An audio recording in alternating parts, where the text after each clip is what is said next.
We are spending a little bit of time in Mr. Wright's neighborhood today. It's Lloyd Wright. He is the president and CEO of WFYI Public Media. And you've been doing that for almost 30 years, but now you're retiring. That's what they tell me.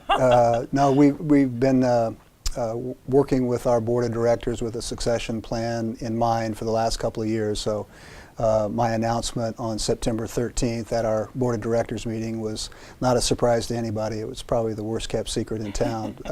But it's time, you know, for another one, somebody else to have the opportunity to lead the public media organization in Indianapolis. I'm extremely proud of what we've been able to accomplish, but there's so much more potential. So yeah, I do have plans to step down.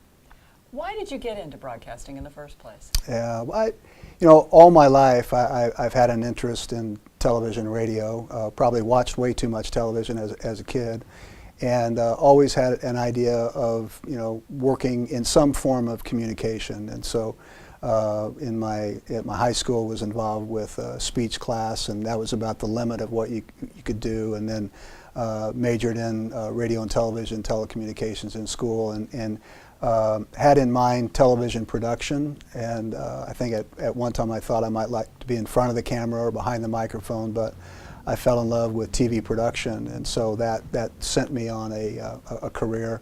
My first job was actually with the Indiana Department of Public Instruction. Now they call it the Department of Education, and I took a job because it had broadcasting in the title, and I thought it would tide me over till that great producer job came along. And that was instructional broadcasting, the division of instructional media. And little did I know at that time that it would launch a career in educational, non-commercial media, mostly public television since the early 80s. Yeah, it was the perfect setup. Didn't even know that. But as you mentioned, it's like 1988 you first came to FYI? Yep. And at that time, one TV station, one radio station. Now, 3 different channels for television, 2 HD radio, and a web. How did you navigate those changes in a really a very short amount of time? Yeah. A lot of big things happen in a short amount of time.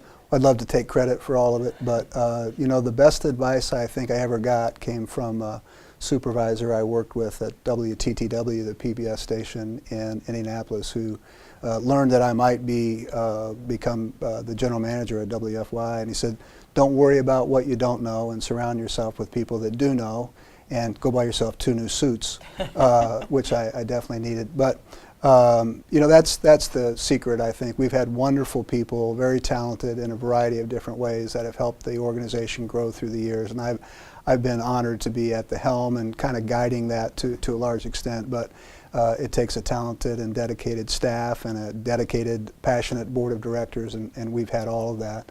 But yeah, we've come a long way. I remember we signed off at midnight, you know, in those days.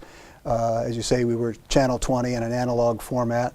In 1970, when WFY signed on the air, it was the only UHF station, and so people didn't even know how to tune in Channel 20 in the early 1970s.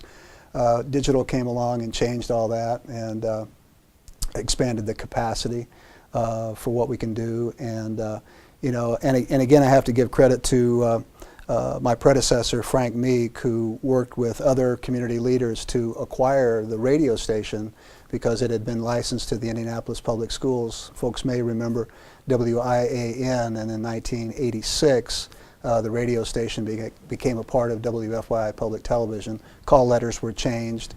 And so since that time, we've been, you know, WFYI TV and radio, and then in a digital format, expanding to HD radio that offers more than we had before. So there's been a lot of growth, and then online, social media, and it just continues to change. And during that time, in addition to running everything here, you were also on the board of PBS Board of Directors numerous years, and you chaired the Joint Licensee Group. And this is a really interesting group of stations that, like WFYI, have both radio and television. Not all of the stations do. There's a handful of them that have that. And the Public Television Major Market Group. Those are 40 of the major TV groups around the country. Mm-hmm.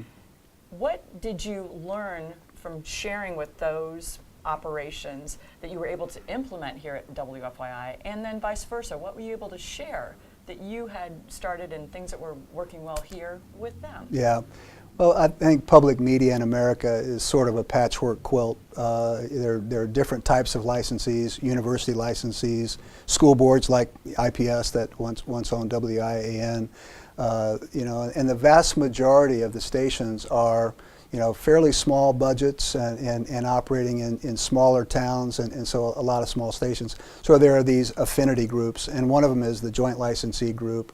There are 89 or 90 outlets that have both a PBS station and an NPR station, so it's a relatively small percentage overall, but just trading ideas about best practices that take place where you can take advantage of your television and radio station working together to find efficiencies. And then another affinity group within the system is the major market group, made up of the 40 largest PBS markets in the country. And again, we were involved with a variety of collaborations to create content and share best practices and fundraising, and deal with some common issues in the system around revenue generation and efficiencies of a variety of kinds. Because it's still very true.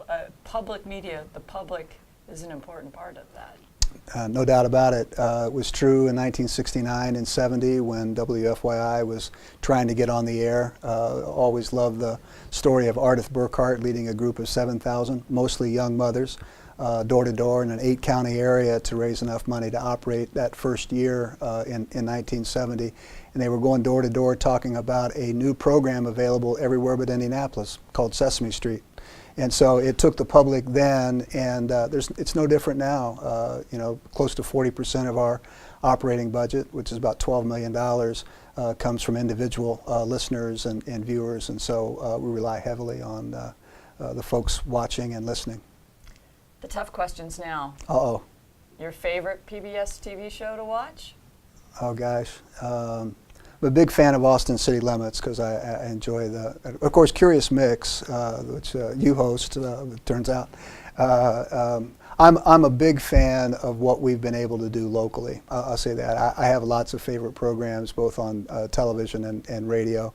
But I think an important ingredient for WFYI and other public stations is to have impact locally. So the work that we've done, whether it's Indiana Week in Review or Curious Mix, the program that we have out now featuring Eva Moses Core and the story of the Holocaust survivor, the impact that can have in our area is probably my favorite aspect of what we do.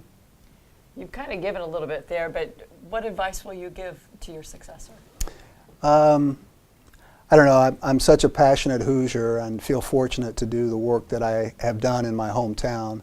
And if I can be helpful in transition in expressing just how important Indianapolis and Central Indiana, all of Indiana, is, that would be something that I would like to do. But I think listening to the community and their needs and desires and being able to provide that service is an important component of what anybody that comes next could do. Thank you for all that you've done for WFYI and for our viewers at home, too. And enjoy your retirement. Thank you, Jill. I appreciate the opportunity. Thanks. For Boomer TV, I'm Jill Dittmeyer.